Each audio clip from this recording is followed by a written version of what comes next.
बसने? हो नाही तुला चालायला लावत, मला माहितीये तुला चालायचा कंटाळा हे येतो. चालायचा प्रश्न नाही. अरे मी कधीच गेलो नाही बसने, माहितीये का तुला? घरात एवढ्या गाड्या आहेत, त्या कधी उपयोग येणार मला सांग जरा. हा? 2 मिनिटं थांब, पप्पांना फोन लावतो, बघतो कुठली गाडी आहे. 2 मिनिटं. हॅलो. अरे पप्पा ती सफारी कुठे आहे? अच्छा तुम्ही घेऊन गेलाय. बरं एक्सिट दादा घेऊन गेलाय. वॅगनर तरी आहे का? ती पण कामाला टाकले.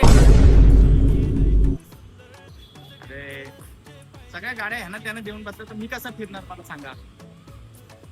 बरं ठीक आहे चला. बरं ऐक ना, आज नको का, आज खूपच ऊन आहे. आपण उद्या जायचं का? ठीक आहे मला घरी काम आहे. चल, येतो मी. तू पण काय बोलली? हो ना, ठीक आहे.